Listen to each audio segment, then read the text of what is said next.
감사합니다. PPT는 한번 좀 첫 페이지 넘겨주시고요. 이 시간이 좀 피곤하실 수 있는 시간이죠. 강의고 하니까 오른쪽으로 몸을 돌리셔서 한번 안마부터 한번 할까요? 오른쪽 계시면 안마 한번 해주세요. 오른쪽. 밥 먹는 손이 오른쪽인 거 아시죠? 밥 먹는 손 오른쪽입니다.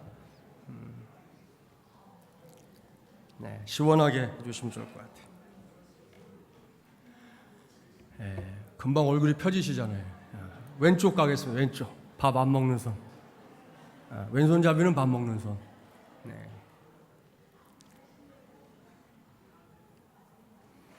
경신교회이기 때문에 안마도 받는 겁니다. 아시죠? 시원하시죠? 옆에 계신 분에게 좀 축복하면 좋겠습니다. 여러분이 이렇게 좋은 주제로 선교 아카데미를 열게 되신다 그래서 기뻤는데요. 옆에 계시면 축복해 주세요. 우리 선교하면 사실 제일 먼저 떠올려야 될 분은 예수님이거든요. 선교학에서도 예수님을 가리켜서 성육식전 선교사라고 하는 이야기를 쓸 정도로 예수님의 성순이 자체가 선교의 행위라는 거죠. 그러니까 여러분 모두가 그런 주님 닮아야 되니까요. 마음 담아서 축복해 주십시오. 이렇게 축복하면 좋겠습니다. 어쩜 그렇게 주님 닮으셨어요?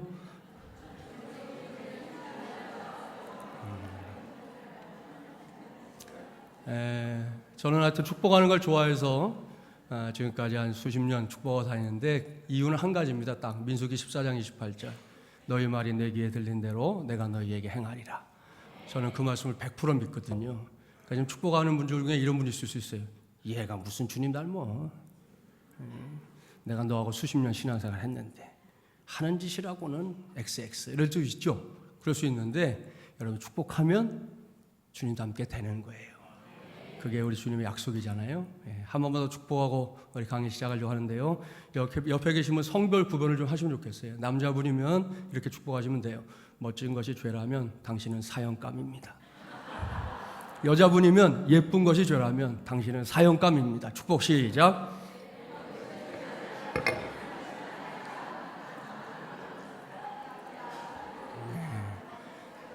여긴 더 사형당할 분들만 계시네요.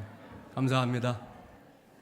제가 얼마 전에 김형식 교수님의 요즘 방송에도 나오시는 분 있으시죠? 100세 어르신. 그 어르신이 이렇게 강의하시는 걸 좀 들을 기회가 있었어요. 그분이 있었는데 그분이 크리스찬이잖아요. 그분 말씀이 아버님에게 배웠다고 그래요.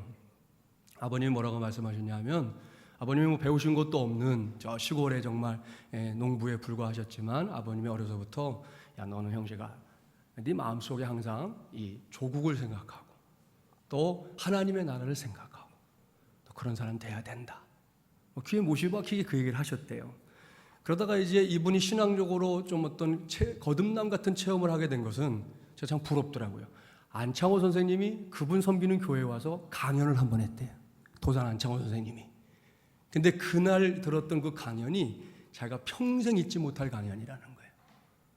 도산 안창호 선생님이 교회에 오셔서 강연하면서도 우리 그리스도인들이 가슴에 조국을 품고 또 하나님의 나라를 위해서 여러분들이 쓰임받는 사람이 되어야 된다. 그 말씀을 들었는데 그 일평생 잊혀지지 않는 메시지라는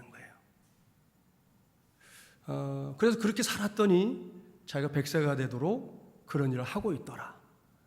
그렇게 이야기를 하시더라고요. 오늘 목사님도 말씀하시 천국 얘기 하셨잖아요. 여러분 하나님의 나라를 생각할 때 경신교회도 하나님의 나라입니다. 할렐루야.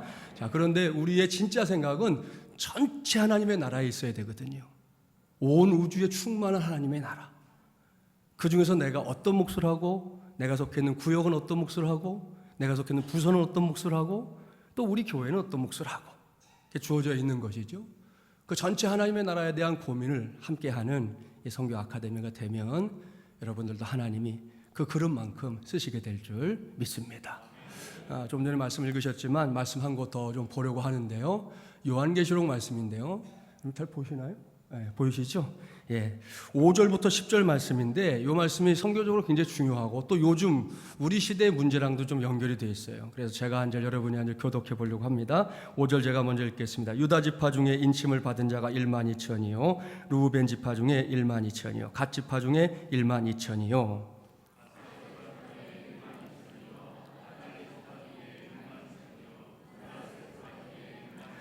시므온 지파 중에 1만 2천이요, 레위 지파 중에 1만 2천이요, 이사갈 지파 중에 1만 2천이요.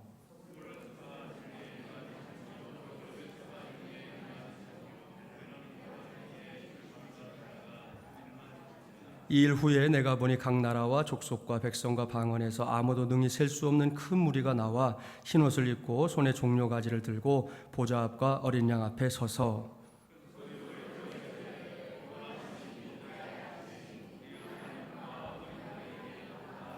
아멘.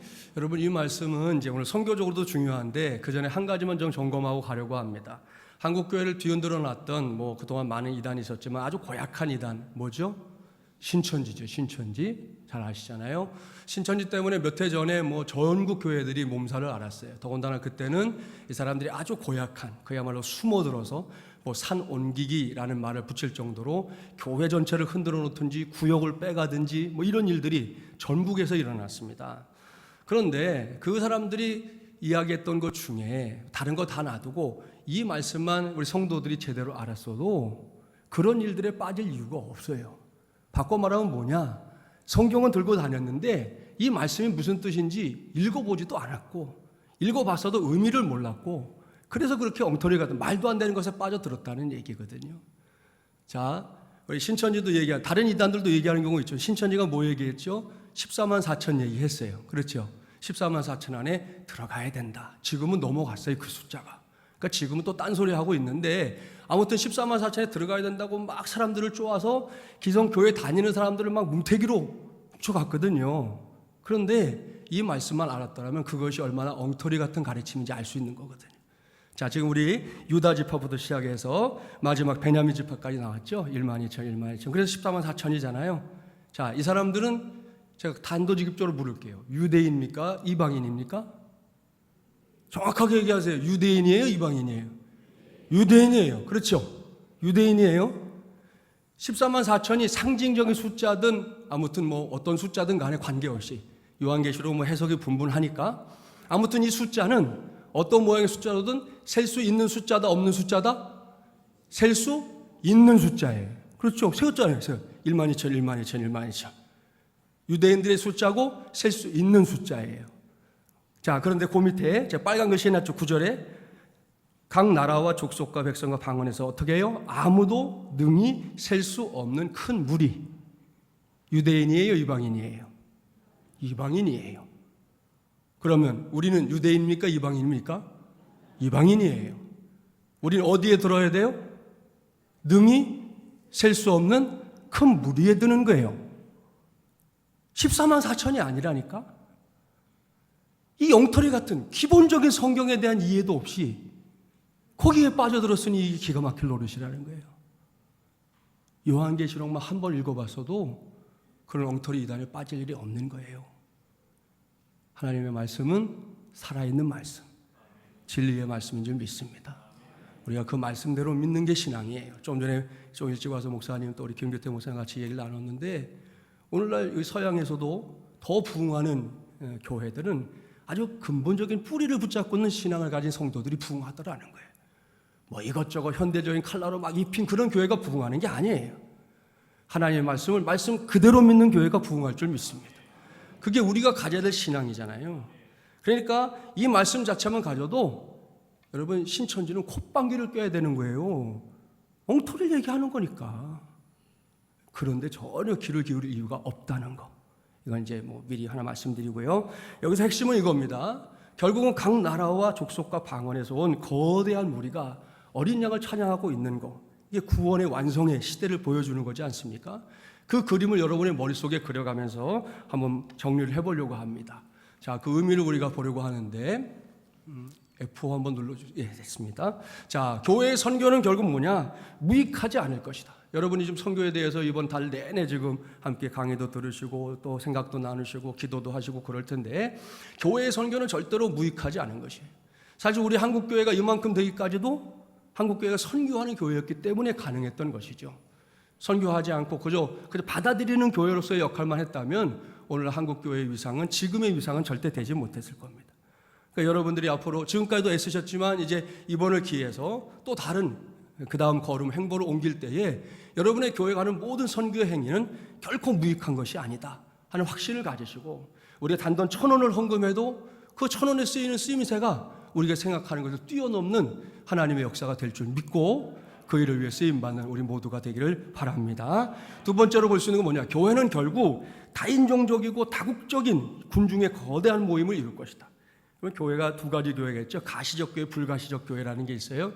가시적 교회는 이렇게 경신교회, 저는 이제 수유동에 있는 마중물 예람 교회를 섬기는 목사거든요. 자, 우리 교회가 있지요. 근데 여러분의 교회는 여러분의 교회, 이렇게 가시적인 교회가 있는가 하면 그 다음은 어떻습니까? 하나님께서 우주적으로 이루시는 교회가 있죠. 불가시적인 교회. 그 교회는 뭐 어느 한족 유대인들만으로 구성된 교회는 아니라는 거죠. 다인종적이고 다국적인 이런 군중들이 함께 모여서 하나님을 찬양하는 교회가 될 겁니다. 상상해 보면 굉장히 아름답죠. 다양한 목소리. 저도 선교지에 이제 저희도 가끔 가는데 캄보디아에 가서 선교를 하는데 캄보디아 우리 형제자매들이 우리말 찬양을 이렇게 부를 때가 있어요. 그러면 같이 찬양을 하면 그냥 가슴이 뜨거워지죠. 야, 이게 우리가 서로 언어가 다르지만 한 하나님을 찬양할 수 있다는 게 얼마나 큰 복인가 하는 생각을 하게 되는데, 그런 일들이 마지막 때에 이루어지게 된다, 성경이 말씀합니다. 세 번째로, 그들의 서로 다른 언어와 문화들은 하나님의 은혜에 대한 끊임없는 경축을 방해하는 것이 아니라 오히려 풍성하게 한다. 여러분, 다 다른 말로 해도요, 할렐루야는 하나예요. 그렇죠? 예. 그래서 전에 우리 서울 올림픽 할 때 전도를 열심히 하셨던 권사님 얘기가 있는데, 이분은 다른 거 없어요. 그냥 할렐루야밖에 몰라. 어느 외국인을 만나든지 할렐루야 하고 전도지 주는 게 그분의 전부였어요. 그러나 그분을 통해서 하나님을 만나게 됐던 사람들의 고백들이 나온다는 거죠.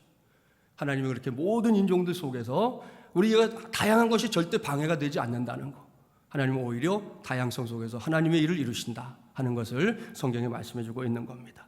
네 번째, 구속받은 무리에 수없이 많아질 것이라는 거죠. 금방 우리가 봤지만 아브라함에게 하신 약속의 성취가 이루어지는 것이 바로 마지막 때입니다. 땅의 티끌같이, 하늘의 무별, 바닷가의 모래 같은 그런 생명구원의 일들이 일어나게 될 것이다. 요즘 사실 우리 한국교회가 어려움이 많죠. 사회적으로 여러 가지 일들이 있고, 특별히 아시는 대로 이제 내년 총선 때 여러 이슈들이 우리가 갖고 있는 성경의 진리를 무시하려고 하는 일들이 자꾸 시도되고 있어요. 관심 가지셔야 되고 기도해야 될 일입니다. 여기 계신 분들은 사실 고민이 없어요. 우리의 자녀손들이 문제예요. 이 친구들 처해 있는 상황은 우리가 생각하는 것보다 훨씬 위험합니다. 굉장히 위험합니다. 여러분, 법 하나 통과되면요, 이제 교과서에서 가족을 가리키는 것도 남자 아빠, 여자 엄마, 그리고 자녀, 이걸로 끝나는 게 아니에요. 그건 A의 경우예요. B는 남자 아빠, 남자 엄마, 자녀, 여자 아빠, 여자 엄마, 자녀. 이렇게 가족을 새롭게 구성해서 교과서에 실어야 되는 거예요. 그런 시대가 지금 코앞에 와 있어요. 코앞에. 이러한 때 우리가 왜 복음이 이 땅에 필요한지를 정말 절실히 알고 그들에게 하나님의 진리를 전하는 것만큼 중요한 일이 없는 것이죠. 정말 온 땅의 모든 사람들이 주님을 영접하는 그날까지 우리 모두가 쓰임받아야 될 줄 믿습니다. 자, 마지막으로 하나님이 어떻게 이런 목적을 성취하실 것인지에 대해서는 계속 모르는 채로 우리가 만족해야 되겠지만, 하나님이 이루시는 구원 계획을 다 몰라요. 그러면서도 교회의 선교적인 노력만큼은 이 영광스러운 절정에 이를 것에 대해서 우리가 기대하면서 계속해서 이 사명을 감당해야 하는 것입니다. 지금 여러분들이 넓혀놓은 지경이 있으실 거예요. 그게 끝이 아니죠. 목사님께서 선교에 대한 꿈을 많이 이야기해 주셨는데 그 꿈을 계속 현실로 만들어가는 것, 그것이 이제 우리 교회가 존재하는 목적이죠. 저도 교회를 시작할 때, 저는 개척한 지 이제 올해 8년 됐는데요, 어떤 교회를 할 것인가가 고민이었거든요. 세상에 이미 교회가 많잖아요. 교회가 많은데 제가 또 다른 교회를 또 하나 시작하는 게 무슨 의미가 있냐, 그럼 어떤 교회를 해야 정말 의미 있는 사역을 할 수 있느냐 고민하다가 제가 붙잡게 된 것이 이 선교적인 교회가 되는 거였거든요. 그래서 저희는 아예 사명선언에 딱 설명을 해놨어요. 교회의 머리는 예수 그리스도이시다. 우리는 그의 몸인 예수의 사람들이 되어 민족과 열방을 구원하고 치유하는 축복의 마중물이 된다. 이게 이제 저희 교회가 갖고 있는 사명이거든요. 제가 목회하면서 보니까 교회 안에 자꾸 교회 머리 되고 싶어하는 분들이 많더라고요. 목사도 머리가 아니고 그 어떤 직분자들도 머리가 아니에요, 여러분. 우리는 그냥 지체라니까요. 바울이 말하는 것을 좀 제발 그대로 믿으세요. 사도 바울이 우리보다 먼저 하나님이 주신 신령한 영감으로 확신한 거잖아요. 교회의 머리는 오직 예수 그리스도예요. 우리가 머리가 되려고 하니까 자꾸 교회가 시끄러운 거예요. 목사부터 머리가 되지 않으려고 해야 하고 우리 모두가 머리보다는 지체가 되려고 해야만 그 교회가 건강해진다는 거지. 저와 여러분은 예수의 사람만 되면 돼요. 그러면 그 다음은 우리 하나님이 각자의 사명을 따라 이끌어 주실 줄 믿습니다. 그런 마음들을 여러분 가지시고 이 선교에 대해 동참하는 마음들을 가지셔야 된다는 거예요. 선교를 목사님도 이미 충분히 설명하신 것 같더라고요. 말씀 나누다 보니까 꼭 선교사님들이 하는 것만이 선교는 아니거든요. 여러분 한 분의 삶이 선교예요. 사실은 그리스도인으로서 향기 바라는 것 자체가 선교라니까요. 선교를 그냥 꼭 저 멀리 바다 건너가서 다른 말을 쓰는 사람들과 함께 그것만 생각하지 마시고 이제는 내가 이 시대의 선교사다 그렇게 생각하고 살면 그것이 우리가 하나님의 꿈을 이루어드리는 일이 될 줄 믿습니다. 제가 전에 목회하던 교회에 장로님 한 분이 오늘 저한테 메일을 보내셨어요. 목사님 이번 주일날 정말 죄송한데 제가 지금까지 한 번도 그런 적 없는데 한 주 좀 빼먹어야 되겠습니다. 내용은 뭐냐면 자기의 그 처남이 저 춘향에 살고 있는데 그 처남을 그동안 전도를 했는데 교회를 안 가서 자기가 그 교회를 좀 대구 가서 주일 예배를 드리고 왔으면 해서 목사님께 양해를 구하고 좀 이해를 구합니다. 그러셨어요. 제가 바로 전화했어요. 장로님 전혀 고민하지 마시고 제가 이 시간에 파송기도 할 거니까 파송기도 받은 선교사로 춘향에 가십시오. 그리고 춘향에 가서 반드시 그 영혼 구원하고 돌아오십시오. 그랬어요. 전화로 기도해 드렸죠. 다음 주에 오셨는데 장로님이 웃으면서 오신 거예요. 목사님 제가 우리 처남하고 지난주에 춘향교회 나가서 예배 드리고 왔어요. 목사님 우리 처남이 예수 믿겠다고 그랬는데 제가 더 기도할 수 있도록 저를 위해서 기도해 주세요. 그러시더라고요. 그래가지고 그분 위해서 이제 기도를 해드렸죠. 근데 정말 이게 하나님이 하시는 일은 잘 모르겠는데 그 뒤로 한 3개월 정도 됐는데 제가 춘향 쪽에 있는 어느 교회에 가서 부흥회를 하게 됐어요.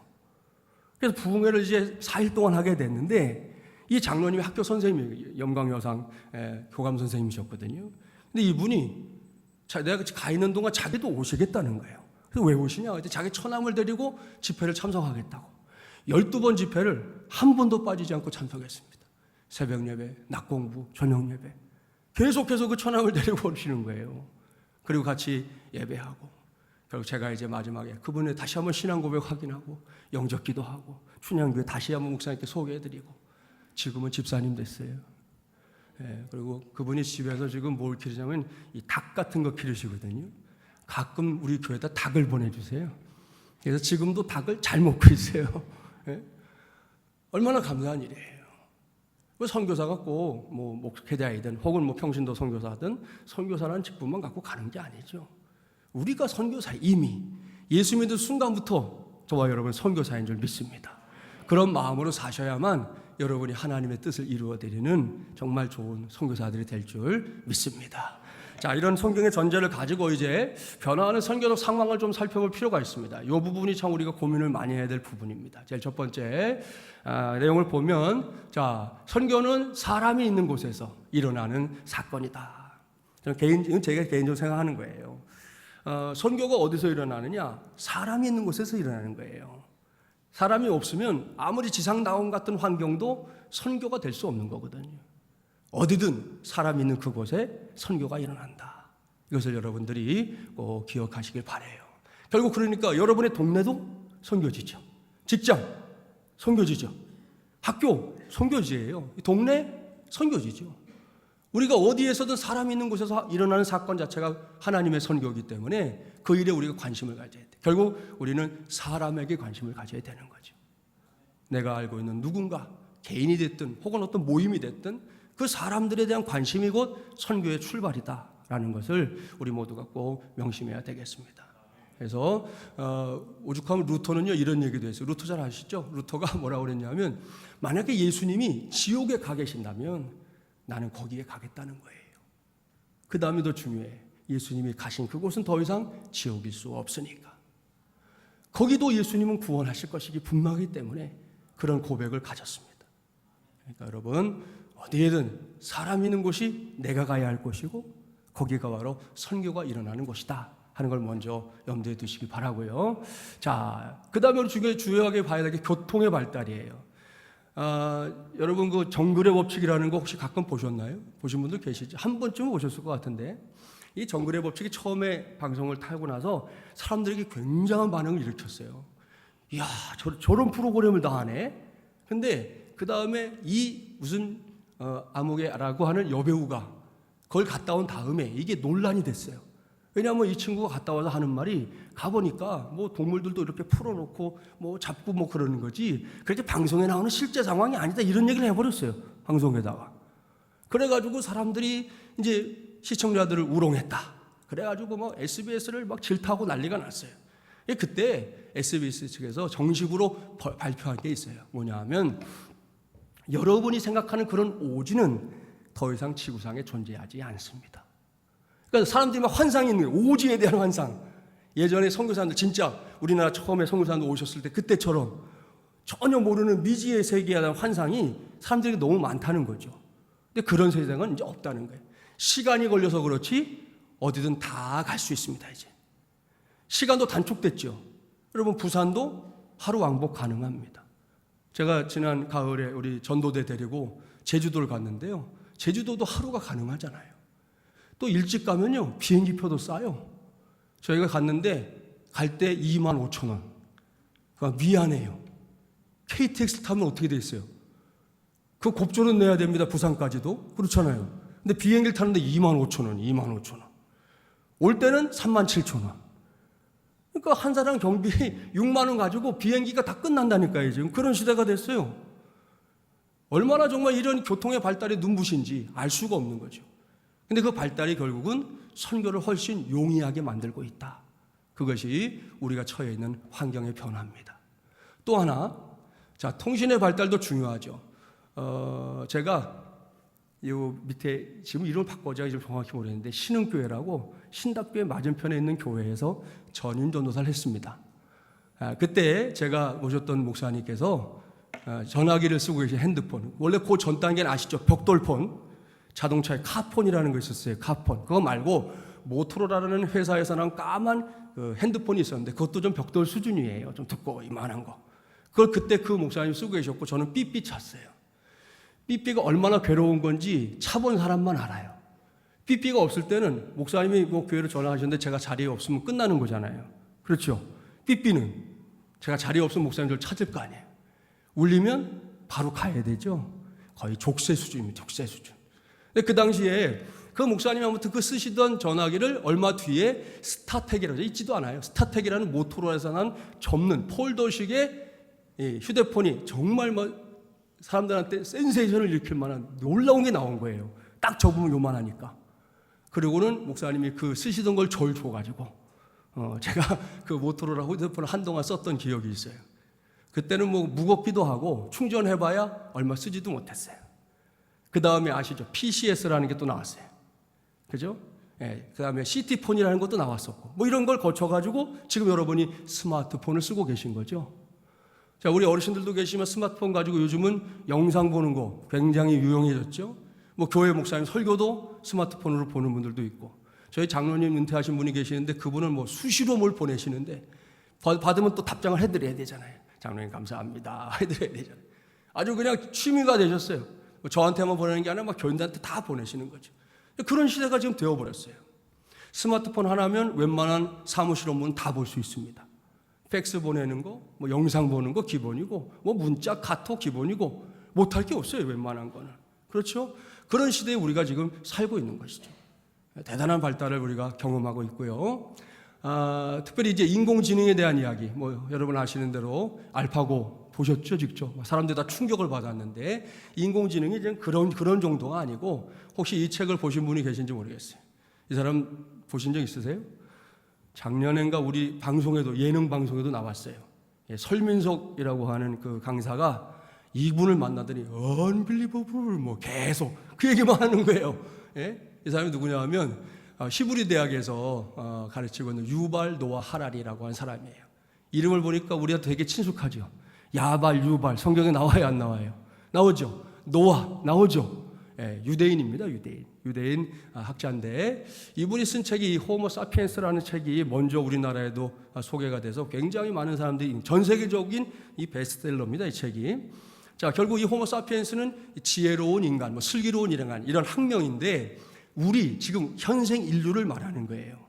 그래서 이 책을 사람들이 읽고는 굉장히 반응하고 이 사람을 만나고 싶어하고 세계적으로 유명한 이 사람이 강연하면 보통 10만 명 정도가 들어요. 그냥 기본적으로 굉장한 사람이죠. 근데 여기서 끝났으면 그냥 제가 오늘 여러분한테 소개 안 하는데 그 다음 책이 얼마 전에 또 나왔잖아요. 호모 데우스, 신이 된 인간, 이런 얘기예요. 이 사람이 지금 얘기를 어디까지, 처음에 이제 도구를 사용하는 인간에 대한 이야기를 하다가 지금은 우리 인간이 신이 될 수 있다라는 이야기를 하고 있는 거예요. 이 책의 내용을 혹시 관심 있는 분 읽으셨을 거고 못 읽으신 분은 기회가 되면 보시면 좋아요. 여러분, 죽느냐 사느냐 이것이 문제로다. 누가 그랬죠? 어디에 나오는 대사예요? 햄릿에 나온 대사죠. 근데 이 책을 읽으면 무슨 질문이 나오냐면 죽느냐 죽지 않느냐 이것이 문제로다. 그런 내용이에요. 자, 우리가 신이 될 수 있다는 걸 이야기하는 사람이 누구냐 하면 실리콘밸리라고 들어보셨죠? 미국의 IT를 집중적으로 하고 있는 단지, 그 안에 있는 학자들이 지금 얘기하기 시작했어요. 인간은 죽지 않을 수 있다. 죽지 않아야 한다. 불멸을 이야기하는 시대에 지금 우리가 직면해 있는 거예요. 그 이야기를 이 호모데우스에서 소개하고 있는 겁니다. 자, 성경의 원리대로 맞나요? 틀리나요? 틀리죠. 성경은 우리가 태어나서 연세가 언제든지 간에 어느 때가 되면 세상을 떠나는 것이 자연적인 법칙이에요. 하나님의 법칙이에요. 근데 이제는 과학이 발달하고 인공지능 등등의 발달로 인해서 우리 인간이 어디까지 갈 수 있다? 신이 될 수 있다라는 데까지 지금 사람들의 관심이 모아지고 있다는 거예요. 굉장한 시대에 살고 있는 겁니다, 우리가. 그러니까 이런 시대에 어떻게 우리가 복음으로 하나님의 뜻을 전할 것이냐? 굉장히 큰 과제가 되는 시대에 우리가 놓여 있다는 것을 여러분 모두가 꼭 기억하셔야 된다는 거예요. 자, 그래서 그 다음을 보면 이제 통번역 기술들도 요즘은 굉장히 발달하고 있어서 요즘 저희가 지난번에 대만에 선교를 갔는데 이 사람들 말 잘 못하니까 근데 파파고라고 있어요. 그걸로 딱 하면 대화가 돼요. 조금 시간이 걸려서 그렇지. 그 사람들 이렇게 하면 되는 거예요, 서로. 하여튼 그런 시대까지 지금 직면해 있다는 거. 굉장히 좀 우리에게 유익한, 성교적으로 굉장히 유익한 시기가 된 거죠. 그리고 또 어떻습니까? 많은 사람들이 이동이 지금 일어나고 있다는 거 아시죠? 이 동네는 어떤지 모르겠지만 저는 이제 수유동에 사는데 수유동에서 연천 쪽으로 전곡 쪽으로 가면 이 외국 사람들 굉장히 많습니다. 안산은 대표적이죠. 안산은 낮에는 한국, 밤에는 외국. 그렇거든요. 그런 지역들이 곳곳에 있는데 많은 사람들이 지금 우리나라에 와서 살고 있고 그들 중에 다수가 사실은 선교적으로 보면 접근하기 어려운 소위 말하는 14,10창에 사는 사람들, 최소 전도 종족들이 모여 사는 곳에서 온 사람들이 많다는 거죠. 그래서 이 모든 것을 선교학자들은 얘기합니다. 결국 하나님의 섭니다. 하나님이 지금 전 세계를 구원하기 위해서 일하고 계시는 증거 중에 하나다. 이렇게까지 말하고 있는 겁니다. 그래서 요즘 교회들마다 그런 외국인 사역단 하는 교회들도 있는데 그걸 꼭 하고 안 하고의 문제를 떠나서 우리 주변에 외국인들이 많이 와 있다는 거. 다문화 가정 더 이상 이제 남의 얘기 아니죠. 우리 얘기가 됐다는 거. 그것을 우리가 선교에 있어서 꼭 기억해야 된다는 겁니다. 자, 그래서 그 다음에 볼 게 뭐냐면 선교적인 변화가 필요한 두 영역이 있는데요. 제일 첫 번째는 교회에 대한 이해를 우리가 좀 다시 좀 할 필요가 있어요. 그림을 하나 이제 보여드릴 건데, 교회 그러면 땅이 필요하죠. 여러분 이제 여기 처음에 아까 우리 기도도 하셨는데 어르신들이 오래전에 70주년 되셨다고 하니까 처음 시작을 하시고 어느 시기쯤 돼서 땅을 사셨을 거 아니에요. 땅을 딱 산 다음에 기초공사 하지 않겠습니까?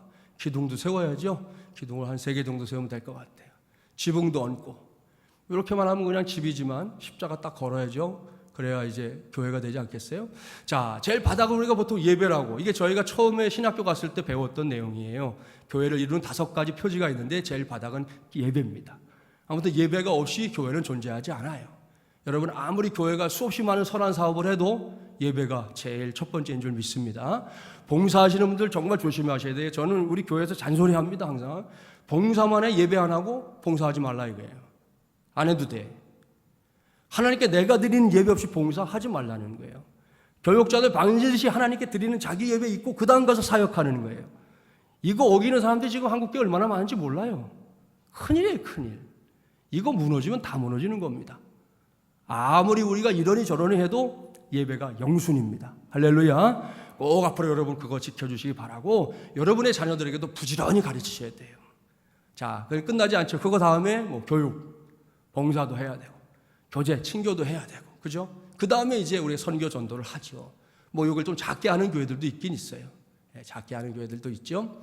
아무튼 차이는 뭐 있지만 아무튼 이런 상황에서 우리가 지금 가져야 될 생각은 보통 이렇게 한 5가지 표지가 교회의 여러 가지 사역들의 중요한 파트들이고 각자 해야 된다, 이런 생각들을 많이 갖고 있었지만 이 교회가 선교적인 교회가 되려면 좀 내용을 바꿔야 된다는 거죠. 어떻게 바꾸느냐? 자, 선교적인 교회가 결국 성경적인 교회다라는 것이 최근 선교학이나 또 신학에서 이야기되는 바인데요. 선교 전도를 하는데 이 모든 것, 나머지들, 선교와 전도를 가운데 우리가 포커스로 두고 그것 가운데 예배도 하고 교육도 이루어지고 교제도 하고 봉사도 하는 거, 그런 교회를 만드는 것이 우리가 교회를 향해 가져야 될 중요한 우리 신앙적인 꿈이 돼야 된다는 거죠. 그래서 우리 교회의 바탕이 하나님의 복음을 전하는 데 있다. 뭐 안으로도 전해야 되고요, 밖으로도 전해야 됩니다. 아무튼 그 전도하는 일 자체, 복음을 전하는 일 자체는 이제 더 이상 교회의 여러 사역 중에 하나가 아니라 우리 모두가 하는 거. 예배도 결국 선교를 향해 가는 거예요. 우리가 하나님 앞에 선교사가 되기 위해서, 제가 아는 그 선교사님 보면 제가 정말 존경하는 분인데 그 평신도 선교사예요. 근데 그분이 제가 만났던 그 시점에 얘기한 게 뭐냐면 자기가 선교사로 헌신한 이후 지금 그날까지 단 하루도 큐티를 걸른 적이 없대요. 제가 그 말에 존경하게 됐어요. 그런 사람이 선교사인 거예요. 나 선교사입니다 하고 돌아다닌다고 선교사가 아니에요. 그런 하나님 앞에 예배자로서의 마음을 평생 갖는 사람, 그 선교사죠. 그렇지 않겠습니까? 교육도 마찬가지입니다. 또 우리가 교제하는 것도 마찬가지입니다. 우리끼리 뭐 흥나서 놀자, 이게 아니죠. 성도의 교제의 목표가 뭐예요? 결국 주님의 향기를 드러내는 데 있는 것이죠. 그것이 우리가 가져야 될 교회에 대한 좀 생각의 변화라는 것이죠. 자, 두 번째로 필요한 영역을 보면 결국은 이제 우리가 평신도에 대해서 좀 선교적으로 좀 생각을 좀 달리할 필요가 있어요. 오늘 이제 우리가 다루는 핵심 주제인데요. 교회의 이 선교 주체는 분명히 여러분입니다, 여러분. 사실 목사님들이 선교사로 나가서 사역하는 경우들이 많긴 하지만 우리 교회 현장에서도 보세요. 목회자들이 하시는 일들 분명히 있어요. 말씀 전하는 일 중요하죠. 성례전을 집례하는 일 중요하죠. 그러나 다른 여러 가지 사역들은 결국 누가 하십니까? 여러분들이 하고 있잖아요. 그러니까 평신도 되시는 분들이 내가 선교적으로 어떤 역할을 해야 될지에 대한 생각이 없이 그냥 신앙생활을 하는 것은 결코 바람직하지 못하다, 그렇게 말씀드릴 수 있어요. 그런 점에서 우리 호켄다이크라고 하는 분이 말했는데 평신도만이 참으로 세속적이 될 수 있다 그랬습니다. 여러분이 가서 세상에서 만나는 사람들, 저도 지금 제 친구들 중에 제가 이제 국민학교, 초등학교 동창 친구들을 한 5년 전부터 다시 만나게 됐어요. 싹 뭐 연락 못하고 지내다가, 저희가 어렸을 때는 뭐 이런 핸드폰 이런 게 없었으니까요. 그럴 수밖에 없잖아요. 그래가지고 못 만나고 지내다가 뭐 우연치 않게 밴드라는 걸 통해서 누가 저를 찾아오는 바람에 제가 이제 그 모임에 가게 됐는데, 아무튼 너무 오랜만에 수십 년 만에 만나니까 너무 반갑잖아요. 그래서 가끔 이제 모임을 갔는데 제가 일부러 그 자리에 갑니다. 근데 그 자리에 가면 이 친구들이 뭐 뻔하잖아요. 주중에 이제 저녁에 만나고 밥 먹는데 꼭 술 먹어요. 예? 담배들 피고, 담배는 요즘 그래도 다 나가서 피더라고요. 그건 괜찮은데 술 먹죠. 그럼 제가 따라줘요. 그럼 막 그래요. 야, 이 황송하게 목사가 따라주는 술 먹어도 되냐? 막 이래요. 괜찮다. 뭐 어떠냐? 내 친구인데 따라줘요. 그리고 그 친구들과 함께 거기서 시간을 보내는데, 제가 거기서 시간을 보내는 이유, 물론 이제 이 초등학교 친구들이니까 뭐 이렇게 방어막이 필요 없어요. 그냥 있는 대로 그냥 나누면 편해요. 그렇기도 하지만 또 하나는 제가 그 친구들이 저에겐 또 전도해야 될 대상들이잖아요. 감사한 것은 작년 11월 달에 그 중에 한 친구가 저희 교회 등록을 했어요. 그래서 오늘도 다녀갔지만 이제 주일을 매주 지키고 있는데, 처음에 저하고 약속은 뭐냐 하면 내가 격주로 갈게. 매주는 못 가. 그래서 어떻게 해요? 그러라고 그랬죠. 그래서 격주로 오기로 약속을 했는데 요즘 매주 오더라고요. 네, 그럼 됐죠? 그죠? 지지난주 제가 뭐 설교한 게 있었는데 주중에 이야기를 하는 거예요. 이번 주 주신 말씀 중에 자기가 그게 생각이 나는데 이거 맞지? 그러더라고요. 야, 너 정확하다. 너 때문에 내가 설교를 더 열심히 해야 되겠다. 제가 그랬어요. 그러니까 그런 우리가 밖에 가서 세상 속에서 만나는 사람들 생각해 보세요. 예수 막 처음 믿었을 때는 주변에 예수 안 믿는 사람이 더 많아요. 세월이 흐르면 어떻게 됩니까? 예수 안 믿는 사람들은 온데간데 없고 맨 예수 믿는 사람들이야. 그렇죠? 그러니까 우리가 전도할 수 있는 기회가 자꾸 주는 거죠. 그러니까 뭐 어쩔 수 없이 떠나가는 경우도 있지만 우리 편에서 불편하니까 또 상대하지 않는 경우도 있다는 거죠. 그러다 보면 우리가 평신도로서 복음을 전할 장을 자꾸 잃어버리는 건데, 이 호켄다이크가 말한 게 그거예요. 우리 가장 세속화될 수 있는 대상은 여러분들이라는 거예요. 그러니까 여러분들 통해서 하나님은 하실 일이 많은 것이죠. 자, 존 스토트의 말, 좀 작게 보이긴 하는가 봐요. 그죠? 보이긴 하시나요? 같이 한번 읽어볼게요. 중요한 말입니다. 함께 읽어보겠습니다. 평신도가 호응적이고 능동적이며 건설적인 교회의 일원이 되어주기를 기대하는 바른 이유는 신학적 원리에 입각한 실용주의나 편의주의 때문이 아니라 성경적이기 때문이다. 할렐루야. 여러분이 사역에 나서야 돼. 여러분 선교사적인 삶을 살아야 되는 이유는 여러분들이 도와주면 뭐 교회가 편해지고 일이 잘 되고 그런 게 아니라는 거예요. 그게 성경적이라는 거예요. 성경이 여러분에게 그런 사명을 말씀하고 있다는 걸 잊으면 안 된다는 겁니다. 그게 우리가 평신도의 성도로서의 삶의 가장 중요한 핵심이 돼야 된다는 거죠. 그래서 선교 모델을 성경적으로 찾아보면 두 가지가 있어요. 바바 모델은 사도행전 13장에 나오는 안디옥 교회에서 바울과 바나바를 파송하는 거. 결국은 목회자 선교 모델이죠. 근데 그것보다 더 먼저 사도행전 8장에 나옵니다. 풀뿌리 선교 모델이다. 그래서 성도들이 핍박을 받고 흩어졌을 때 어떻게 했습니까? 그들이 가서 복음을 전했죠. 흩어져서 숨어서 사는 게 아니에요. 흩어졌을 때 복음을 전했다는 걸 확인할 수 있어요. 그래서 성경적으로 순서를 보면 사실 목회자들이 하는 선교보다 여러분이 했던 선교가 먼저였다는 거죠. 그걸 분명히 확인할 수 있어요. 그런 의미에서 여러분 자신이 좀 평신도 사역에 대한 생각을 좀 바꿀 필요가 있다 말씀드릴 수 있어요. 1974년에 세계적으로 정말 유명한, 지금까지도 우리 한국교회가 항상 관심 갖는 로잔 대회라는 게 열립니다. 그곳에서 메디슨 포드라고 하는 평신도 사역자가 했던 말이 또 유명한 말이 나와요. 같이 한번 읽어보겠습니다. 평신도 그리스도인이야말로 잠자는 거인으로서 세계 복음화를 위해 반드시 깨어나야 한다. 여러분이 잠자는 거인이라는 거예요. 평신도들이 잠들어 있으면 안 된다는 거죠. 하나님의 복음을 위해서 깨어나야 될, 진짜 깨어날 사람들은 바로 여러분 한 분 한 분이라는 거. 이분이 자기가 평신도면서 이런 깨달음을 가지고 그 당시에 도전해서 이 말에 많은 사람들이 도전을 받았어요. 서점에 가보시면 잠자는 거인을 깨운다라는 말이 나온 책이 있어요. 그 책 제목은 바로 여기서 시작된 거예요. 이분에 의해서. 평신도 사역의 중요한 핵심이다라는 거 기억하셔야 되겠죠. 자, 그래서 이제 우리가 선교적 교회론에 대해서 좀 정리를 해보려고 하는데요. 우리 최근에 선교적 동향, 방금 말씀드렸죠. 선교적인 교회가 바로 성경적인 교회다라는 것이고, 장신대 총장하셨던 우리 서정훈 총장님 얘기가 있어요. 선교하지 않는 교회는 교회답지 못하고 교회 없는 선교도 실제로는 불가능하다. 간혹에 교회를 선교단체들이 이렇게 좀 등 돌리는 경우도 있어서 요즘은 좀 덜합니다. 예전에 굉장히 갈등이 많았어요. 선교단체와 교회가. 근데 사실 협력하면 좋은 관계를 만들 수 있는데 그 협력보다는 서로 배관시하는 경향들이 있었어요. 근데 그거는 아니라는 거죠. 선교와 교회는 뗄 수 없는 불가분리의 관계 속에 있다는 것이고, 자, 한국 교회가 이런 선교적 교회론의 필요성을 좀 갖고 있는 이유, 자, 이게 제일 중요합니다. 한때 인구 4분의 1을 자랑하던 한국 교회의 위상이 지금은 추락 중이에요. 제가 신학교 한창 다닐 때만 해도 뭐 4명 중에 한 사람은 예수 믿는 사람이야 그랬어요. 그 당시에. 근데 최근 통계입니다. 2018년 통계가 몇 명이라고요? 861만 명. 통계 잡힌 게 그래요. 더 밑일 수도 있어요. 그러니까 지금 우리 인구는 더 늘어났는데 크리스찬들은 더 줄어들고 있는 거죠.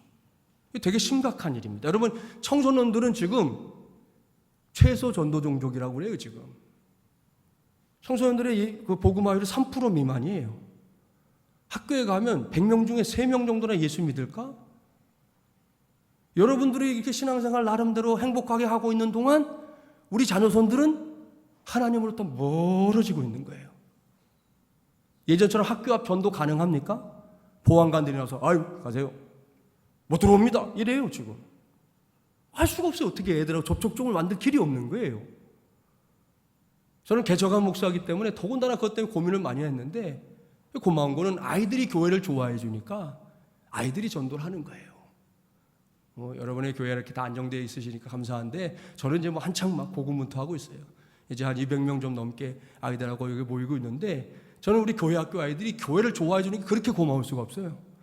아직 우리 공간도 없어요. 저희는 상가 건물 지금 3계층 정도 쓰는 그런 교회거든요. 근데 애들이 그런 교회도 좋아해 주니까, 자기 친구를 데리고 오고 싶어 하니까, 그게 얼마나 고마운 일입니까? 제가 애들을 위해서라면 재정을 한 번도 아낀 적이 없어요. 교육부에서 연말에 예산 올리면 무조건 통과. 따지지도 않아요. 달래는 대로 그냥 주는 거예요. 거기 그 아이들 자체가 귀하니까. 제일 무서운 애가 있긴 있어요, 우리 교회에도. 저희 꼬예 교회라고 그러는데 유아유치부 있는 아이. 어제도 제가 그런 아이 하나 만났는데 저를 보면 꼭 그래요, 얘네들이. 목 딴님, 그래, 목을 딴대. 얘네 진짜 걔가 제일 무서워. 예? 아니, 목사님 그러고 달려와야 되니 얘는 목 딴님 이러고 목을 따겠다고 달려오니까. 하여튼 뭐 그런 아이들이 있는 게 감사하고. 교회 안에 그런 아이들이 얼마나 기쁨입니까? 우리 주님에게도 기쁨이 될 텐데 아무튼 이게 현실이에요, 지금. 우리 크리스찬들이 줄고 있는 거. 우리 교단도 준다는 얘기가 없었어요. 작년부터 나오기 시작하고 있어요. 우리 교단이 지금 전혀 그동안 그런 거에 흔들림이 없었고 나름. 근데 이제 인원도 줄고 전체 예산도 줄고 현실이 되고 있습니다. 자, 그래서 부흥이 정체된 시대에 중차대한 이 과제에 교회 지도자들이 어떻게 한 교회론을 가지고 어떠한 교회론을 가지고 사역에 임할 것이냐 하는 것이 중요한 시대가 됐다는 거 여러분 기억하시고 실천을 좀 보려고 하는데요. 오늘 같은 겁니다. 저도 이런 우리 선교학교를 잘하는 우리 교회에서도 총회 선교대학을 주일 오후에 이렇게 했거든요. 목사님도 그런 생각을 하고 계시다고 그래서 너무 감사했는데 이런 시간들 교회 안에 꼭 필요합니다. 같이 하나님이 주시는 이 비전을 붙잡는 과정 필요하잖아요. 또 그다음 지역교회에서 선교대회 하는 것도 굉장히 중요한 일입니다. 말씀드리니까 여러 교회들 여러분이 후원하고 있는 교회들 또 개인적으로 하는 교회들도 이제 교회로 다 이렇게 흡수하고 있다고 하시는데 그런 지역들을 대상으로 이렇게 선교 대회를 한번 여는 것도 성도들이 한번 선교에 더 관심을 갖는 그런 계기가 될 수 있고요. 또 선교 중보기도단 운영 저는 이걸 꼭 권장드리는데 여러분의 교회가 후원하는 선교사님이나 나라가 있으면 그 나라를 위해서 기도할 분들을 이렇게 기도단을 모으는 거죠. 그래서 그 기도단을 평상시에는 기도단끼리 기도하고 뭐 한두 달에 한 번씩 연합 기도를 한다든지 그렇게 해서 저도 부목사 때부터 이런 사역을 해봤는데 이게 굉장히 힘을 발휘하고 또 교회 안에서 무엇보다 선교에 대한 꿈을 같이 나눌 수 있는 장이 되는 것을 많이 경험해 봤습니다. 그 다음에 우리 평신도 선교사들 앞으로 파송된다고 하면 이 파송 전 숙박 훈련도 되게 중요합니다. 제 청년 사역 때 제자들이 지금 한 40명 정도가 목사 내지는 선교사가 됐어요. 그 친구들을 수시로 찾아오기도 하고 만나기도 하고 여전히 그러고 있는데 이번에도 인도네시아에 있는 친구가 다녀갔는데 그런 친구들이 이제 파송받기 전에 평신도 선교사들인 경우도 있거든요. 목회자만 있는 게 아니라 그런 친구들 GMTC라고 하는 선교단체에서 6개월 정도 실제로 먹고 자면서 가족들이 들어가서 숙박 훈련하는 게 있습니다. 근데 그 훈련하는 그 교수님들 얘기를 들어보니까 그렇게 한 6개월 정도 같이 살잖아요. 그러면 선교지에서 일어날 일들 대부분이 일어난다는 거예요, 그 안에서. 그래가지고 뭐 갈등을 겪기도 하고 뭐 좀 다투기도 하고 그러다가 해소하기도 하고 화해하기도 이런 일들이 일어나면서 자기들이 이제 이게 같은 문화권 안에 살아도 이런데 타 문화권에 가서 어떤 일이 일어날지 어떻게 알겠어요? 그런 경험들을 통해서 선교훈련을 하는 일들도 실제 지금 우리 한국교회 안에서 이루어지고 있어요. 여러분 관심만 가지시면 이런 일들을 할 수 있다는 거 기억하시면 되겠습니다. 그래서 우리가 선교적 교회론의 입장에서 사역할 수 있는 영역들 크게 한 7가지 정도 있습니다. 복음을 전파하는 거, 뭐 말할 것도 없죠. 여러분 교회도 아마 전도대 있을 겁니다. 저희도 화요일 날마다 마중물 전도대라고 해서 우리가 직접 끓인 차를 마중물 차 이렇게 붙여가지고 지역과 나눈 지 한 8년 됐는데 8년쯤 되니까 감사한 거는 그분들이 우리 교회를 오진 않아도 교회를 소개시켜주는 그런 상인들이 생기는 거예요. 저희가 사거리에 딱 위치해 있는데 그분들하고 그런 관계들이 만들어지니까 그분들 우리 교회는 아니면서도 교회에 대해서 긍정적인 이야기들 해줄 수 있으니까 그러니까 전도대 사역은 참 중요하다 생각합니다. 두 번째는 아픈 사람을 고치는 치유의 영역인데 육체도 그렇지만 우리 영적인 면에서 우리가 정말 대적해야 될 일들 많지 않습니까? 그런 부분들이 우리가 선교적으로 해내야 될 영역이다. 세 번째 가르치는 교육의 영역도 있어요. 여러분 교회 안에서 교회 교육 중요합니다. 이제 여름 수련회 다녀오시잖아요. 저희도 교회에서 우리 교육자들한테 아주 강조하는 게 뭐냐, 수련회 때 노는 수련회 하면 안 돼요. 노는 수련회는 이미 학교에서 뭐 예를 들어 학원에서 다 했어 이미. 근데 교회에서도 노는 수련회예요? 안 된다는 거예요. 교회는 노는 수련회 하면 안 되고 주님 만나는 수련회를 해야죠. 제대로 된 훈련을 시켜서 아이들이 이 여름 지나면서 그래도 내가 예수님 만나서 저는 중학교 3학년 때 교회를 처음 갔거든요. 저희 어머니가 어려서부터 제가 2살 되던 애 이제 아버님 돌아가시고 우리 집이 한 1년에 12번 제사 지내는 집이었어요. 그러니까 교회 가지 말라는 게 아주 귀에 못이 박혔어요. 친구가 중학교 3학년 때 1년 내내 전도하니까 맨날 그래 간다고 그랬다. 주일만 되면 어머니가 무서워서 안 해. 이러기를 반복하다가 10월 말에 제가 교회를 가진 거예요. 그러고 나서 처음에 섬기고 다니다가 우리 여성들 계시지만 여성들의 육감은 위대하도다. 우리 어머니가 어느 날 저를 보더니 너 일요일마다 어디 가냐? 눈치를 보니까 아시는 것 같아요. 우리 집에서 제일 무서운 게 거짓말하면 죽는 거예요. 제가 우리 집에 제일 무서운 벌이 뭐였냐 하면 물고문입니다. 어머니가 저희를 혼내다가 당신이 이제 이렇게 딱 넘어가면 나가서 양동이에 물을 받아요. 그리고 거꾸로 집어넣었어요. 물고문이 물고문. 그게 우리 어머니의 벌이었다. 그러니까 그런 어머니 밑에 자랐기 때문에 거짓말은 죽는다 생각해서 고개 푹 숙이고 저 교회 가고 있습니다. 근데 진짜 지금 생각하면 하나님의 은혜인데 우리 어머니 하시는 말이 놀라웠어요. 너 교회 가면 나쁜 짓은 안 가르칠 테니 일요일만 가라. 실수였어요, 그게. 여러분 교회 생활 해보셨지만 일요일만 가는 게 됩니까? 처음에 일요일만 갔죠. 갔는데 전도사님이 찬양대 하래요. 야, 찬양대 가보니까 어이구 막 노래가 되네. 그러니까 찬양대 가니까 토요일날 가죠. 주일날 오후에 나면 성경 공부하죠. 그러다가 이제 이사하는 날 제때 안 가가지고 어머니한테 귀싸대기 맞고. 그것도 지금 기억나는데 저희 어머니가 때 때리면 제가 그래도 마음이 제가 여려갖고 우리 어머니한테 어머니가 나 때문에 고생하시지. 우리 어머니가 제 20대 초반에 혼자 되셨으니까 나만 아니고 우리 누나만 아니면 재취에 가셔서 잘 사실 텐데 우리 때문에 고생한 그런 마음이 있어가지고 혼내시면 그냥 혼내는 걸 늘 받았거든요. 근데 그날 귀싸대기를 딱 때리면서 교회 가지 마라. 제가 딱 돌아갔다 다시 돌아가서 안 됩니다. 또 때리죠. 안 됩니다. 난 무슨 용기로 그랬는지 지금도 기억이 안 나요. 하여튼 결국은 어머니가 꺾여주셨어요. 신학교 가면 너 아들 나하고 완전히 연 끊는다. 나 등록금 못 대준다. 마음대로 하십시오. 내가 갑니다. 혼자 가서 제가 뭐 저녁에 직장도 좀 다니면서 돈도 벌어가면서 그렇게 해서 공부했어요. 지금은 어머니 권사님 되셨는데 맨날 미안해하세요. 내가 해준 게 없다고. 왜 해준 게 없어? 이만큼 키워주셨는데. 예? 그러니까 이렇게 뭔가 우리가 신앙적으로 체험하지 않으면 그런 신앙을 가질 수가 없잖아요. 그러니까 우리가 교육부에서 굉장히 중요한 역할을 하신다는 거 기억하시고 많이 기도해 주시고 후원도 많이 해주시고 아시죠? 네, 후원도 많이 해주시고. 네 번째, 가난한 자들 돕는 영역. 이 구제하는 것도 분명히 선교적인 역할을 하는, 선교지에서 많이 하는 일 중에 하나죠. 또 하나님의 정의를 세우는 영역, 정말 필요한 일입니다. 윌리엄 캐리라고 유명한 선교사님 들어보셨죠? 현대 선교의 아버지다 불리는 이분이 인도에 가 선교할 때 다른 거 한 게 아니라 40년에 걸려서 해낸 게 남편이 죽으면 살아있는 부인을 함께 장사 지내는 일을 했어요. 그게 잘못됐다 생각하고 이분은 하나님의 정의가 아닌 거예요. 그거 위해서 정말 끝까지 싸워서 마침내 그 일을 허락받은 사람이 윌리엄 캐리예요. 여러분 하나님의 선교는 그런 겁니다. 또 하나님의 평화를 이루는 일, 또 창조의 질서를 보존하는 일.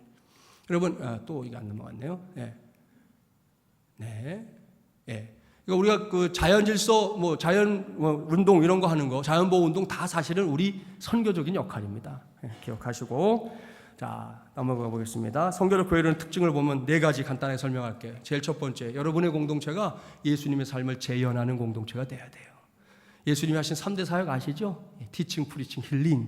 이 세 가지는 예수님이 하셨던 일이지만 오늘 교회에게 위임된 일입니다. 여러분이 하셔야 될 일이에요. 물론 목사님들이 앞장서 하시지만 여러분이 함께 협력해야 될 일이다. 두 번째, 신앙 고백에 충실한 공동체 만드는 것 중요한 일입니다. 예수는 주님이십니다. 여러분 한동안 우리 한국교회 안에 여러 가지 해방신학의 영향을 받아서 민중신학 이런 게 들어왔을 때 그 논리가 그랬어요. 예수는 그리스도다. 오케이. 근데 그리스도는 예수가 아니다. 그게 그 사람들 주장이에요.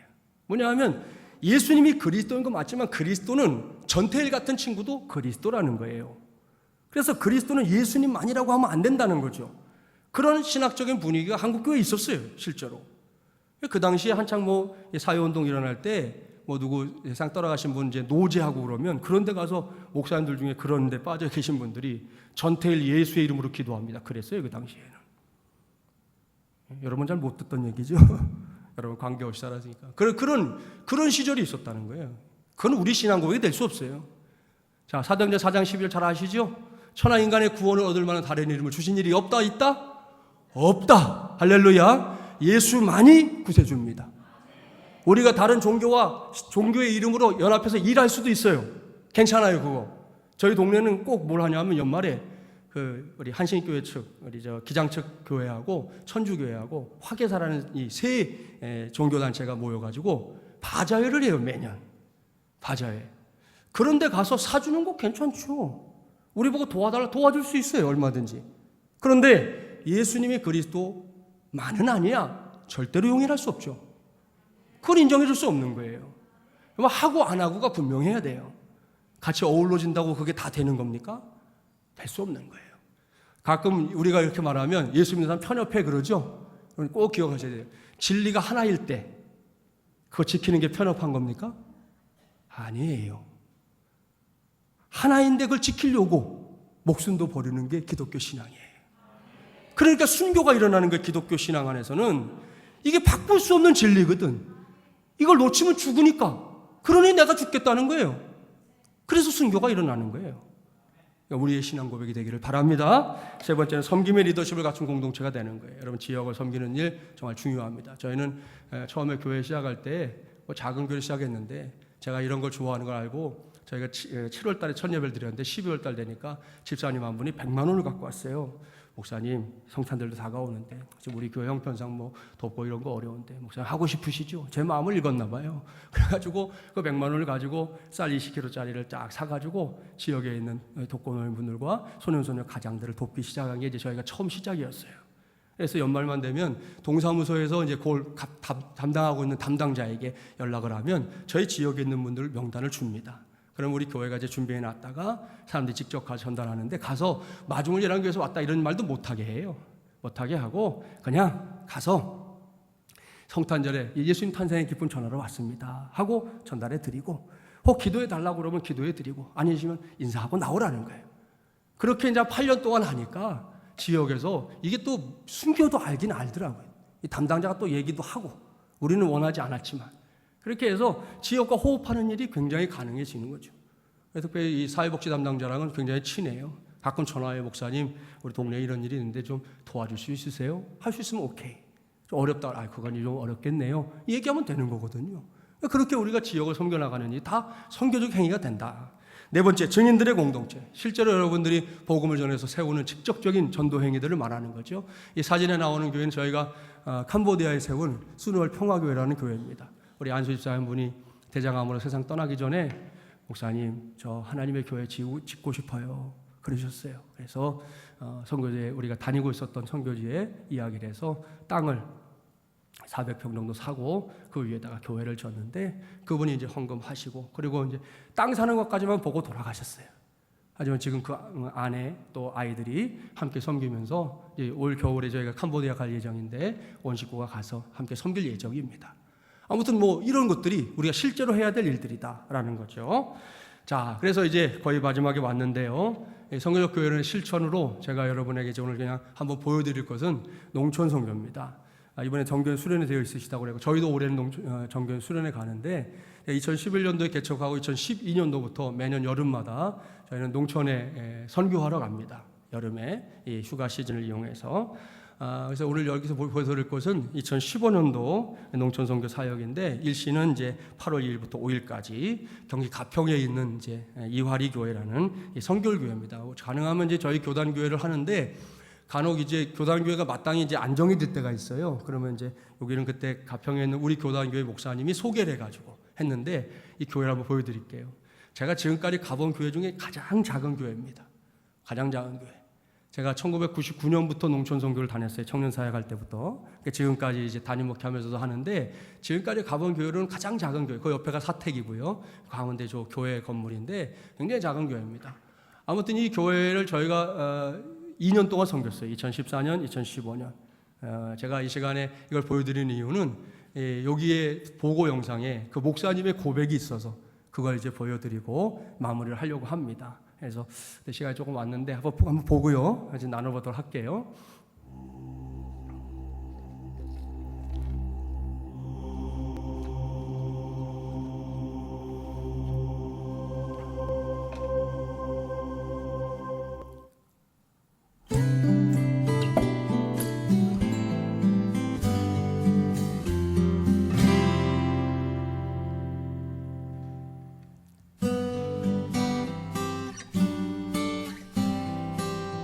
그동안 기도하며 준비했던 2015년 여름 사역이 시작되었습니다. 가평 유아리, 그 낯설지 않은 땅으로 우리는 땅과 열정 그리고 헌신을 다짐하며 믿음의 여정 그 첫 장을 넘기게 되었습니다. 간혹 비가 흩뿌렸지만 모두 아시죠? 날씨 하나만큼은 우리 교회에 허락하신 축복 아닙니까? 날씨를 위해서도 기도 많이 했었는데요. 하나님의 응답은 바로 이 녀석의 표정과 같았습니다. 한마디로 그 2월이에 도착해보니 선발대의 수고로 사역 준비가 착착 진행되고 있었습니다.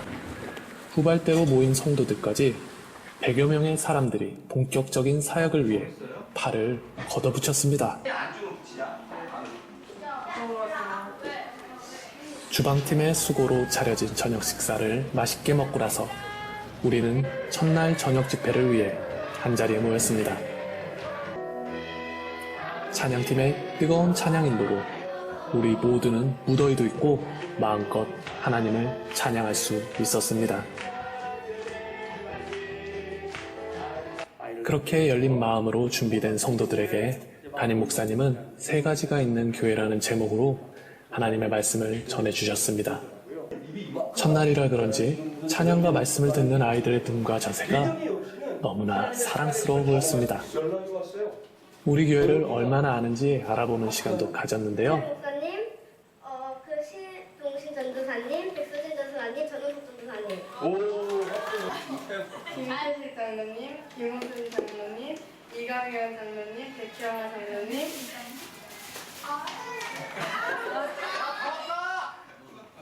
김기영 장로님. 김기영 장로님, 예지에게 밥 한번 사주셔야겠어요. 농선 기간 내내 서로가 뜨겁게 사랑하며 섬길 것을 다 같이 구호를 외쳤습니다.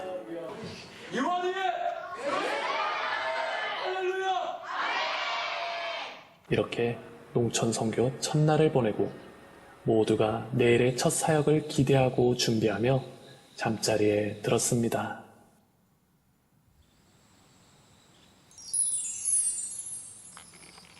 농촌의 새벽은 항상 고요하고 깨끗합니다. 아침 식사와 함께 사역 가운데 행하실 하나님의 섭리와 계획 그리고 만남을 기대하며 다 같이 합심하여 기도했습니다.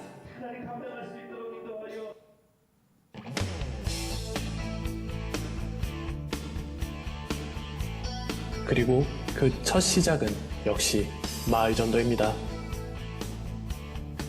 차량으로 때로는 뚜벅이 전도로 각 가정마다 우리의 사역을 알리게 되었습니다.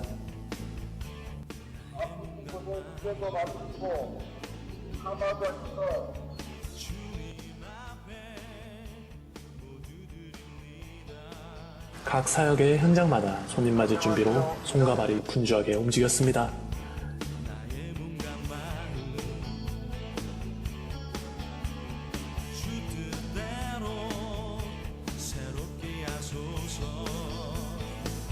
이번 농선의 베이스 캠프는 마을회관이었는데 임용 수지침은 마을회관을 중심으로 하고 있으며 다들 아시겠지만 1대1로 복음을 증거하기에 가장 적합한 주요 사역입니다.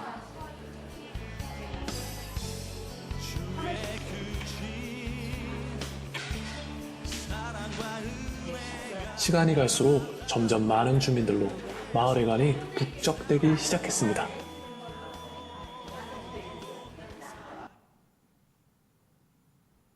잠깐 여름 성경학교로 가보겠습니다.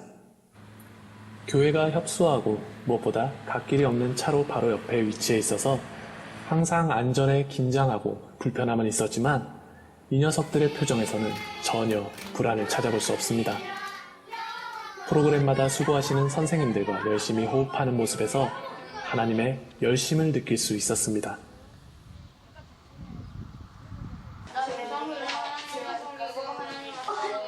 선택하겠습니다.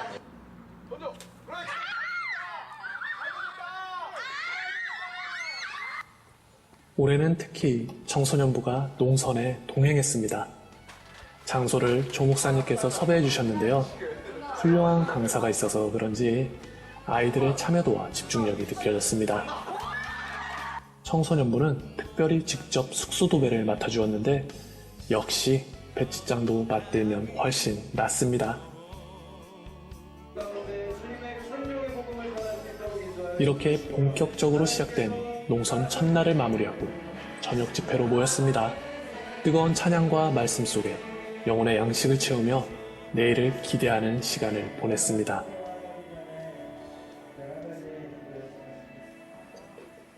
어제 반짝이던 녀석들의 눈과 적극적인 모습 보셨지요? 오늘도 그럴까요? 시간이 될 거라 믿습니다. 정말 수고하시고 하나님 앞에서 진실이 되게 하여 주시옵소서. 역시나입니다. 어떠셨습니까? 그래도 너무나 사랑스럽네요. 제가 하나 질문하겠습니다. 셋째 날이 밝았습니다. 오늘도 조용하고 차분하게 하루가 시작됩니다. 주방팀이 정성스럽게 준비한 아침 식사. 모두가 감사하는 마음으로 맛있게 먹었습니다. 먼저 마을 전도팀이 이와리 구석구석의 농선 사역 안내를 위해 출발합니다.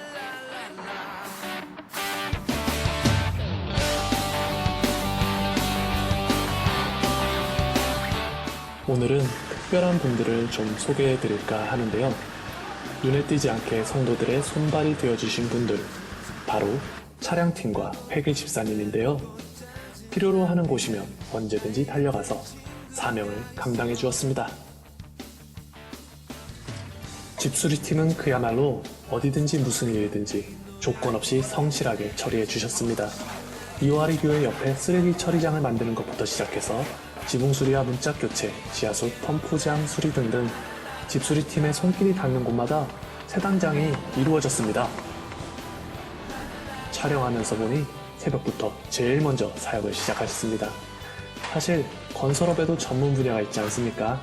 근데 이분들은 미장이면 미장, 용접이면 용접, 인테리어라 할 수 있는 문짝 교체 등 전공을 가리지 않고 사역을 감당하셨습니다. 그리고 식사 시간에만 만날 수 있는 귀한 분들이었습니다. 특히 오늘은 오전, 오후 나누어서 청소년부와 어린이부가 용추 계곡으로 물놀이를 갔습니다. 그런 거로 보겠습니다. 그 뒤에 이제 나온 내용들이 있는데, 아무튼 저희가 이제 여름에 이런 사역들을 통해서 이제 전 교인들이 선교적인 이제 심정을 좀 배우고 또 복음을 전하는 일들을 이제 힘쓰는 걸 수회 이제 하다 보니까 성도들 결국 평상시에도 복음을 전하는 일에 관심을 갖게 되는 일이 자연스럽게 이루어졌는데요. 마지막 질문 하나 해보겠습니다. 자, 새 한 마리 보여드릴 텐데 이 새를 좀 아시는지 모르겠어요. 혹시 아세요? 무슨 새인지? 발에 뭐가 보이죠? 뱀입니다. 뱀. 예. 이 녀석의 이름은 뱀잡이 수리입니다. 수리. 독수리 할 때 수리. 이 새를 여러분에게 왜 보여드리냐면 말 그대로 이제 독수리과거든요, 이 녀석이. 그래서 평상시에 높이 날아요. 그리고는 날다가 저렇게 뱀이나 혹은 다른 이제 작은 짐승들 본인이 잡아먹을 만한 것이 보이면 쏜살같이 내려가서 낚아채서 그걸 붙잡아다가 먹어요. 그런데 이 녀석이 맹수를 만날 때가 있어요. 이제 땅에 내려 앉아 있다가 맹수를 만날 때가 있는데, 맹수가 이제 달려들면 어떻게 해야 되겠어요? 날아서 도망가야 되잖아요. 근데 이 녀석은 꼭 잡아먹힙니다. 왜냐? 맹수가 덤빌 때는 이 녀석이 지가 날 수 있다는 걸 잊어버리고 뛰어요. 진짜로 하는 얘기예요. 찾아보세요. 예. 뱀잡이 수리라는 놈은 분명히 높이 날 수 있는 독수리과예요. 근데 맹수의 공격을 받으면 뛴다니까요. 맹수가 이길까요? 얘가 이길까요? 맹수가 이기죠. 그러니까 잡아먹히는 거예요. 자, 마지막으로 제가 이 사진을 준비한 이유는 저와 여러분이 평소에 하나님의 사람들로, 특별히 이 선교적인 일꾼들로 우리 자신을 잘 준비하고 있으면 어떤 상황에도 거기에 대응해서 잘 해나갈 수 있을 거예요. 그런데 그런 일이 나와 별로 상관없어. 그냥 뭐 나는 교회 문턱만 넘나다니면 되고, 교회에서 뭐 시키면 그저 하면 되고, 또 때로 싫으면 또 도망가면 되고, 이 정도로 우리가 신앙생활을 하다 보면 정말 뭔가가 필요한 순간이 됐을 때, 내가 날아올라야 되는 순간에 날아오르지 못하고 뛰다가 오히려 실족하고 넘어지는 일들이 일어날 수 있다는 거죠. 여러분의 교회가 정말 비상하는 독수리처럼 하나님의 선교와 꿈을 위해서 우리 평신도 자원들이 함께 동역해서 높이 날아오르는 그런 훌륭하고 귀한 교회 되기를 바랍니다. 그 일에 이제 목사님의 비전이 함께 동행이 돼서 이제 이 경신교회가 이 지역은 물론이고 아까도 말씀드렸죠. 전체 하나님의 나라를 위해서 크게 쓰임받는 은혜가 꼭 있는 그런 교회가 되기를 주님의 이름으로 축복합니다. 기도하겠습니다. 하나님 아버지 감사합니다. 오늘 우리를 불러주신 이 자리에서 오늘 평신도와 선교라는 주제로 함께 강의 나누었습니다. 하나님 우리를 부르셔서 이 시대 가운데 꼭 필요해서 부르셨는데 그 부르심에 합당하게 행할 수 있는 우리 모두가 되게 하시되 또 사랑하는 최 목사님의 비전을 따라 온 성도들이 온 교회가 이제 복음을 전하는 선교사로서의 삶을 살아내는 귀한 교회 되게 하여 주시옵소서. 지난 70년을 사용해 주셨지요. 다시금 또 다가오는 시대를 향해서 하나님 들어서시는 귀한 교회, 꼭 필요한 교회, 민족과 열방을 구원하는 교회로서의 역할을 해낼 수 있도록 날마다 기름 부어주시고 은혜를 베풀어 주시옵소서. 이를 위해서 우리 성도도 한 사람 한 사람 쓰임받게 하여 주시옵소서. 예수님의 이름 기도하옵나이다. 아멘.